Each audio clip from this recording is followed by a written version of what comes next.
L'activité juridique dans les entreprises a longtemps été considérée comme une fonction technique support et un centre de coûts davantage réactif et producteur de contraintes que proactif et créateur de valeur ajoutée.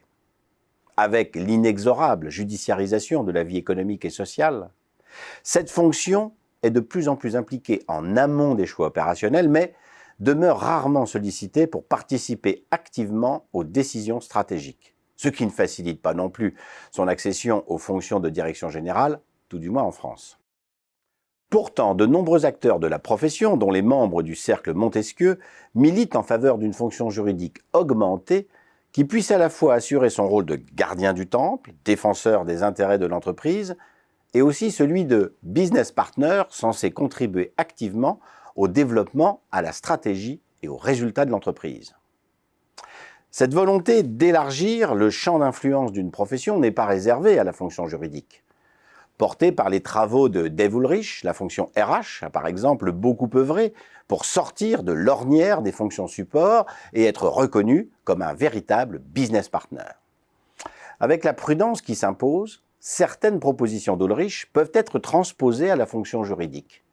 Les juristes devraient bien sûr poursuivre leur quête d'excellence dans leur domaine de prédilection, tout en acquérant de nouvelles compétences et en mobilisant leur prédisposition au management et au leadership. Dans cette perspective, le juriste business partner doit investir pleinement les 4 champs d'action suivants.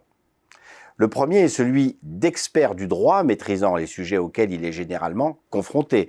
Cela suppose la connaissance des textes, mais pas seulement, car la pratique du droit en entreprise n'est pas une simple question de conformité.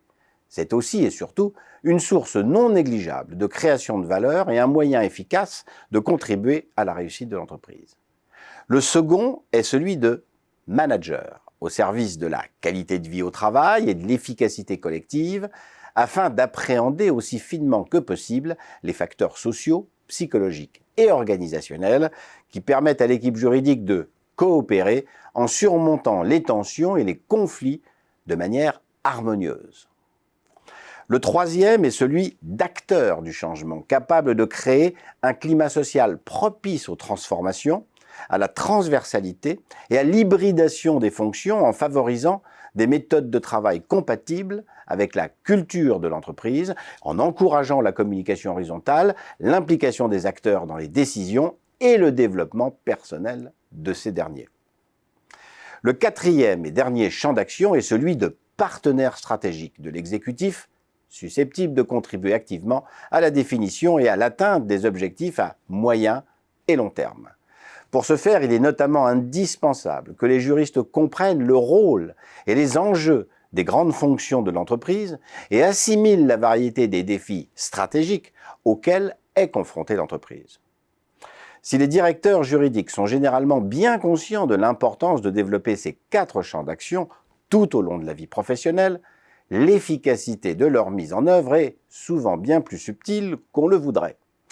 Les formations universitaires des juristes et le cloisonnement des fonctions dans de nombreuses entreprises ne les préparent pas à envisager l'élargissement de ce rôle. D'où l'importance, après quelques années de pratique, de considérer très sérieusement les dispositifs de formation exécutive à haute valeur ajoutée, stratégique, humaine et sociale.